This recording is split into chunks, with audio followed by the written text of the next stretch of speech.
بسم اللہ الرحمن الرحیم۔ السلام علیکم ورحمۃ اللہ وبرکاتہ۔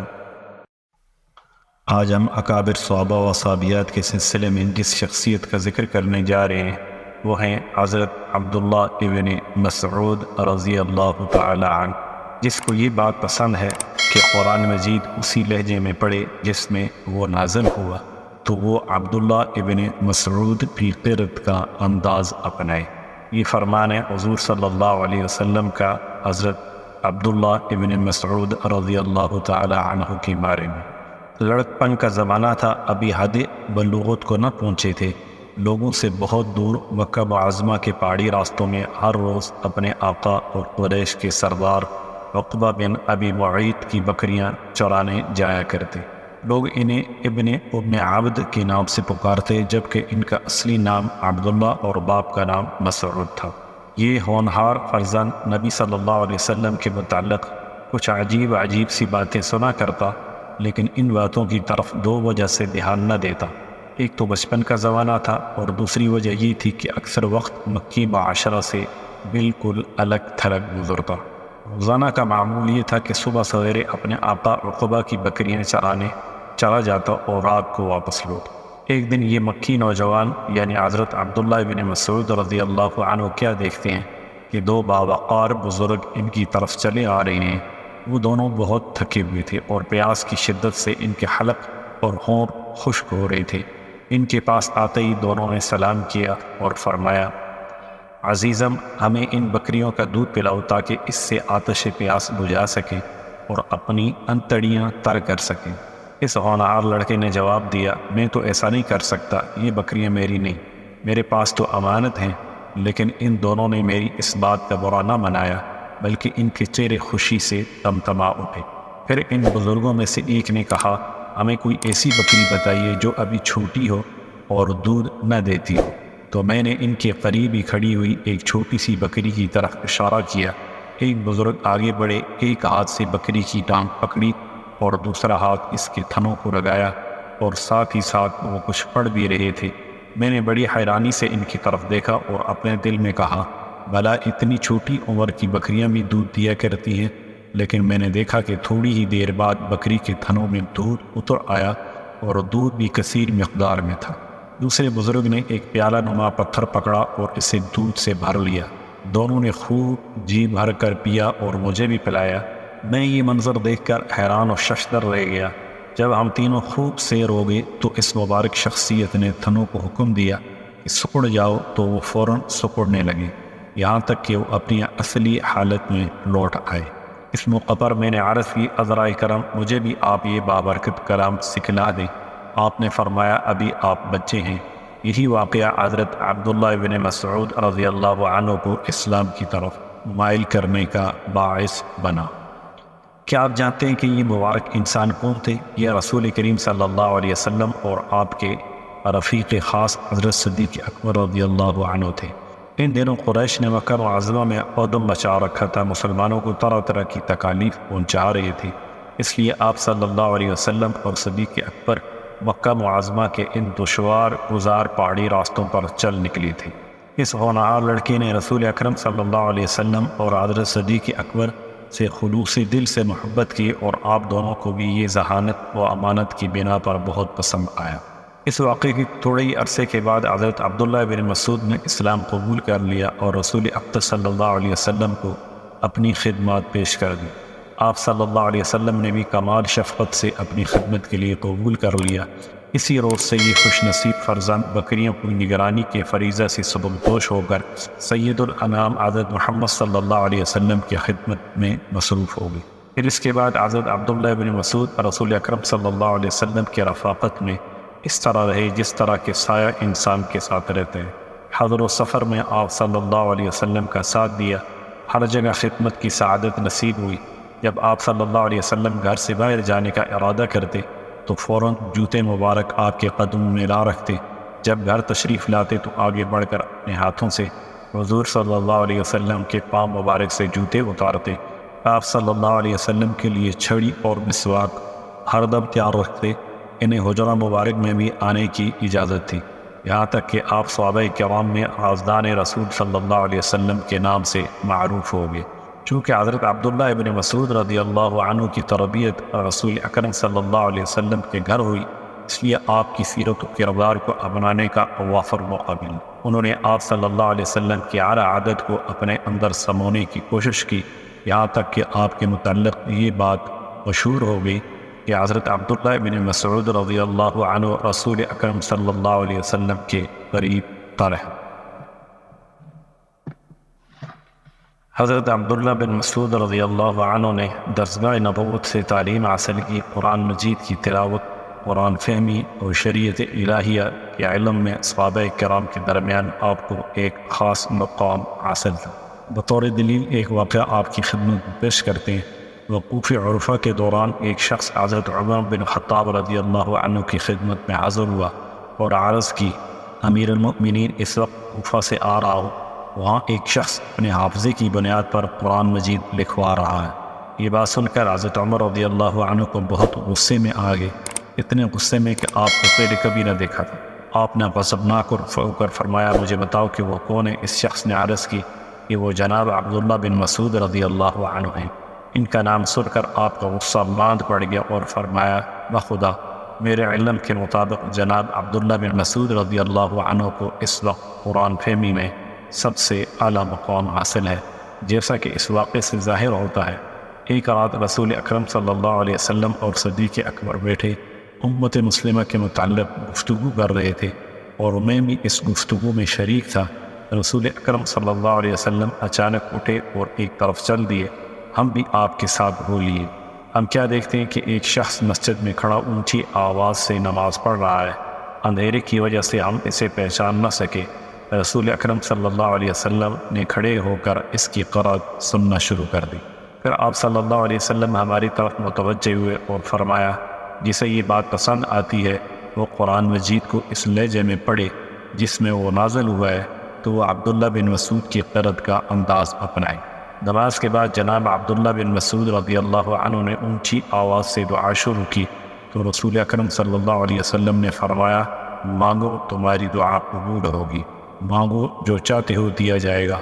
پھر حضرت عمر رضی اللہ عنہ فرمانے لگے، میں نے اپنے دل میں کہا، اللہ کی قسم میں صبح سویرے عبداللہ بن مسعود اس واقعے کی اطلاع دوں گا کہ رات رسول اکرم صلی اللہ علیہ وسلم تیری دعا پر آمین کہتے رہے۔ میں صبح سویرے انہیں خوشخبری دینے کے لیے گیا تو کیا دیکھتا ہوں کہ حضرت صدیق اکبر رضی اللہ عنہ مجھ سے پہلے وہاں پہنچ کر خوشخبری سنا چکے ہیں۔ اللہ کی قسم میں بروالا اس بات کا اعتراف کرتا ہوں کہ صدیق اکبر ہر نیکی کے کام میں مجھ سے سبقت لے گئے۔ حضرت عبداللہ بن مسعود رضی اللہ عنہ کو قرآن فہمی میں ایک ممتاز مقام حاصل تھا۔ وہ اپنے متعلق بیان کرتے ہیں، اس اللہ کی قسم جس کے سوا کوئی معبود حقیقی نہیں، اسی کے فضل و کرم سے مجھے قرآن مجید کی ہر آیت کے متعلق علم ہے کہ وہ کہاں نازل ہوئی اور اس کا شان نزول کیا ہے۔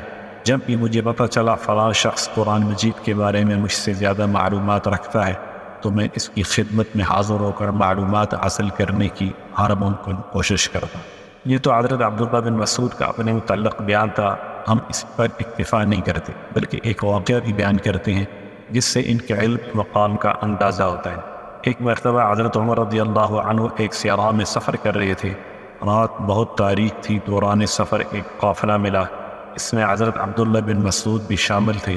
حضرت عمر رضی اللہ عنہ نے اپنے رفقائے سفر میں سے ایک شخص کو حکم دیا، پتہ کرو یہ قافلہ کہاں سے آ رہا ہے۔ جب ان سے یہ پوچھا گیا کہ تم کہاں سے آ رہے ہو، جواب ملا، فج عمیق سے، دور دراز جگہ سے۔ دوسرا سوال ہوا، کہاں کا ارادہ ہے؟ جواب ملا، بیت عتیق کا، بیت اللہ شریف کا۔ اس عمدہ جواب سے حضرت عمر رضی اللہ عنہ سمجھ گئے کہ اس قافلے میں کوئی جید عالم موجود ہے، لہذا ان سے کچھ مزید سوالات کیے جائیں۔ سوال کیا کہ قرآن مجید کی کون سی آیت سب سے بڑی ہے؟ جواب ملا، آیت الکرسی۔ دوسرا سوال کیا قرآن مجید کی کون سی آیت سب سے محکم ہے؟ جواب ملا، ان اللہ یأمر بالعدل والاحسان وایتاء ذی القربى، بلا شبہ اللہ انصاف اور احسان کرنے اور رشتہ داروں کو مالی مدد دینے کا حکم کرتا ہے۔ تیسرا سوال کیا قرآن مجید کی کون سی آیت سب سے زیادہ جامع ہے؟ جواب ملا، فمن یعمل مثقال ذرۃ خیرا یرہ وَمَن يَعْمَلْ مِثْقَالَ ذَرَّةٍ شَرًّا يَرَهُ، جو ذرہ بھر نیکی کرتا ہے وہ اس کو دیکھ لے گا، اور جو ذرہ بھر برائی کرتا ہے وہ اسے دیکھ لے گا۔ چوتھا سوال کیا قرآن مجید کی کون سی آیت سب سے زیادہ خوف دلانے والی ہے؟ جواب ملا لیس بِأَمَانِيِّكُمْ وَلَا أَمَانِيِّ أَهْلِ الْكِتَابِ مَن يَعْمَلْ سُوءًا يُجْزَ بِهِ وَلَا يَجِدْ لَهُ مِن دُونِ اللَّهِ وَلِيًّا وَلَا نَصِيرًا۔ نجات نہ تو تمہاری آرزوؤں پر ہے اور نہ اہل کتاب کی آرزوؤں پر، جو شخص برے عمل کرے اسے اسی کا بدلہ دیا جائے گا، اور وہ اللہ کے سوا نہ کسی کو حمایتی پائے گا اور نہ مددگار۔ پانچواں سوال کیا قرآن مجید کی کون سی آیت سب سے زیادہ امید دلانے والی ہے؟ جواب ملا قُلْ يَا عِبَادِيَ الَّذِينَ أَسْرَفُوا عَلَىٰ أَنفُسِهِمْ لَا تَقْنَطُوا مِن رَحْمَةِ اللَّهِ إِنَّ اللَّهَ يَغْفِرُ الذُّنُوبَ جَمِيعًا إِنَّهُ هُوَ الْغَفُورُ الرَّحِيمُ۔ کہہ دو کہ اے میرے بندو جنہوں نے اپنی جانوں پر زیادتی کی، اللہ کی رحمت سے نا امید نہ ہونا، اللہ تو سب گناہوں کو بخش دیتا ہے، وہ تو بخشنے والا مہربان ہے۔ یہ عمدہ اور جامع جوابات سن کر حضرت عمر رضی اللہ عنہ نے ارشاد فرمایا، قافلہ والوں سے دریافت کرو کہ کیا تمہارے ساتھ حضرت عبداللہ بن مسعود رضی اللہ عنہ بھی ہیں؟ جواب ملا یقیناً موجود ہے۔ حضرت عبداللہ بن مسعود رضی اللہ عنہ صرف قاری، عالم، عابد اور زاہد ہی نہ تھے، بلکہ تنومند، چاقو چوبند اور بوقت ضرورت آگے بڑھ کر حملہ کرنے والے مجاہد بھی تھے۔ غالباً یہ پہلے صحابی ہیں جنہوں نے رسول اکرم صلی اللہ علیہ وسلم کے بعد پہلی مرتبہ مکہ معظمہ میں مشرکین کے سامنے قرآن مجید کی با آواز بلند تلاوت کی۔ ایک دن اصحاب رسول صلی اللہ علیہ وسلم مکہ معظمہ میں ایک جگہ جمع ہوئے۔ اس وقت مسلمانوں کی تعداد بھی بہت کم تھی، افرادی قوت بھی کچھ زیادہ نہ تھی۔ سب نے سوچا کہ قریش نے ابھی تک اپنے کانوں سے کلام الہی کو نہیں سنا، ہم میں سے کون یہ جرأت کرے گا جو انہیں اونچی آواز میں قرآن مجید سنائے؟ حضرت عبداللہ بن مسعود رضی اللہ عنہ نے فرمایا، یہ ذمہ داری میں قبول کرتا ہوں، میں انہیں قرآن مجید سناؤں گا۔ سب نے کہا ہمیں خطرہ ہے کہیں آپ کی آواز سن کر وہ شرارت پر نہ اترائیں، ہماری رائے میں یہ فریضہ اسے سر انجام دینا چاہیے جس کا قبیلہ بھاری ہے، اگر یہ شرارت کرنا بھی چاہے تو قبیلہ آڑے آ جائے، اس طرح قرآن مجید کی تلاوت کرنے والا ان کے شر سے محفوظ رہے گا۔ یہ باتیں سن کر آپ نے نہایت ہی جرأت مندانہ انداز میں ارشاد فرمایا، آج مجھے تلاوت کرنے دیجیے، اللہ میرا حامی و ناصر ہے۔ اس کے بعد آپ مسجد الحرام میں داخل ہوئے اور مقام ابراہیم کے پاس آ کھڑے ہوئے۔ قریش اس وقت کعبہ کے گرد بیٹھے ہوئے تھے اور آپ نے اونچی آواز سے ان آیات کی تلاوت شروع کر دی۔ بسم اللہ الرحمن الرحیم، الرحمن علم القرآن خلق الانسان علمہ البیان۔ آپ لگاتار سورہ الرحمن کی تلاوت کرتے رہے۔ قریش نے جب غور کیا تو انہیں پتہ چلا، ارے یہ تو وہی کچھ پڑھ رہا ہے جو محمد صلی اللہ علیہ وسلم ہمارے سامنے پیش کرتے ہیں۔ دیکھتے ہی دیکھتے سب مجمع آپ پر پڑ پڑا، وہ آپ کو مارتے جا رہے تھے اور آپ لگاتار پڑھتے جا رہے تھے۔ آپ جب فارغ ہو کر اپنے ساتھیوں کے پاس پہنچے، آپ کے بدن سے خون بہہ رہا تھا۔ صحابہ کرام نے آپ کی یہ حالت دیکھ کر فرمایا، ہمیں اسی بات کا اندیشہ تھا۔ حضرت عبداللہ بن مسعود رضی اللہ عنہ نے ارشاد فرمایا، اللہ کی قسم، اب دشمنان خدا میری نظر میں پرکا کی حیثیت بھی نہیں رکھتے، اگر آپ اجازت دیں تو میں صبح پھر وہی جا کر ان کے سامنے تلاوت کرتا ہوں۔ سب نے ایسا کرنے سے روک دیا اور فرمایا، آپ نے حق ادا کر دیا، قریش کو وہ مقدس کلام سنا دیا جسے وہ ہرگز سننا نہ چاہتے۔ حضرت عبداللہ بن مسعود رضی اللہ عنہ حضرت عثمان رضی اللہ عنہ کے دور خلافت تک زندہ رہے۔ جب آپ مرض الموت میں مبتلا ہوئے تو حضرت عثمان آپ کے پاس آئے اور دریافت کیا، آپ کو کس سے شکایت ہے؟ فرمایا، اپنے گناہوں سے۔ آپ نے دریافت فرمایا، آپ کا دل کیا چاہتا ہے؟ فرمایا، اپنے رب کی رحمت۔ اس کے بعد خلیفۃ المسلمین نے فرمایا، کیا وہ سب مال آپ کے نام نہ لگا دوں جو کئی سال سے آپ نہیں لے رہے؟ فرمایا، مجھے اس مال کی ضرورت نہیں۔